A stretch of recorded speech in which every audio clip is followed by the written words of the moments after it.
بالله من الشيطان الرجيم بسم الله الرحمن الرحيم ذلك الكتاب لا ريب فيه هدى للمتقين صدق الله العظيم مسلمانوں نہ گھبراؤ خدا کی شان باقی ہے مسلمانوں نہ گھبراؤ خدا کی شان باقی ہے ابھی اسلام زندہ ہے ابھی قرآن باقی ہے کیوں نہ ہو ممتاز اسلام دنیا بھر کے دینوں میں کیوں نہ ہو ممتاز اسلام دنیا بھر کے دینوں میں وہاں مذہب کتابوں میں یہاں قرآن سینوں میں میرے محترم بزرگوں آج کے اس مبارک موقع پر قرآن کریم کی عظمت پر لب کشائی کرنے کی سعادت حاصل ہو رہی ہے میرے بھائیوں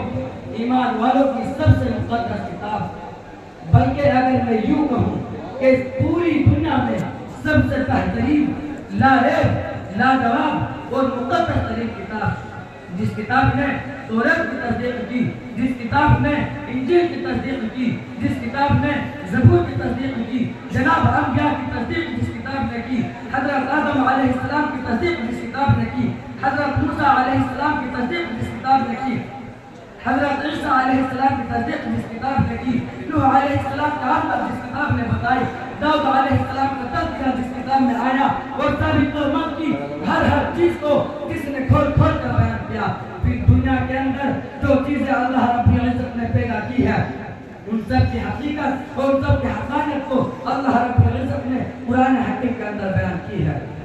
اور مجھے یہ بات کہتے ہوئے قطعاً کوئی تکلف کوئی تردد کوئی تعامل نہیں ہوگا کہ قرآن حکیم و عظیم کتاب ہے جو امت مسلمہ کی روح اور تڑپتے دلوں کی فریاد ہے قرآن ہی وہ کتاب لائق ہے قرآن ہی وہ کتاب لاجواب ہے قرآن ہی وہ کتاب مقدس ہے قرآن ہی وہ کتاب عظیم ہے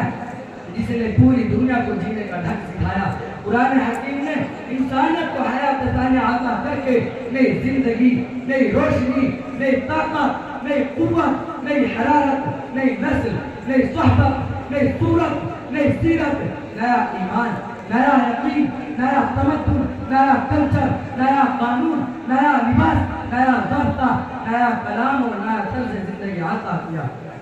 قرآن حکیم نے انسان کو انسانیت سکھائی قرآن نے مزدوروں کے حقوق بتائے قرآن نے مسلموں کے حقوق بتائے قرآن نے ایمان والوں کے حقوق بتائے قرآن نے غیر ایمان والوں کے حقوق بتائے قرآن نے پڑوس والوں کے حقوق بتائے قرآن نے بے سہاروں کے حقوق بتائے قرآن نے اس پوری دنیا کو ایک درس سکھایا نظام حیات دیا اور پوری دنیا کے اندر اس مقدس کتاب نے ایک انقلاب برپا کیا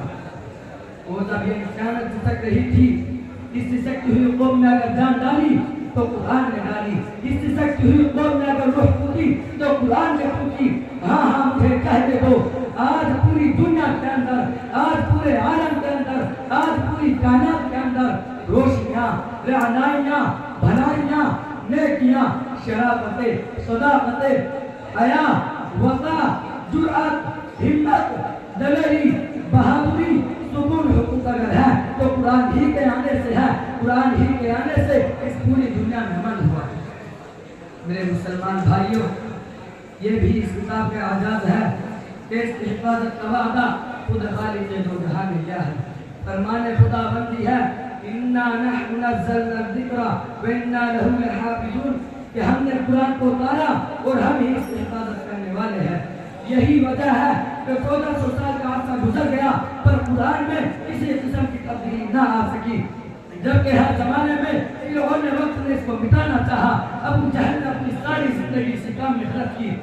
یہودیوں نے مکاریاں کی تو عیسائیوں نے اپنی تدبیریں کی تاتاریوں نے مسلمانوں کو موت دی ہندوستان میں غالب انگریز نے کتنے علماء کرام کو شہید کیا اور کتنے قرآن کے نسخے نظر آتش کیے اور آج فرعون نے بس کیا کچھ نہیں کر رہا لیکن شاید تم کو معلوم نہیں کہ جب اللہ رب العزت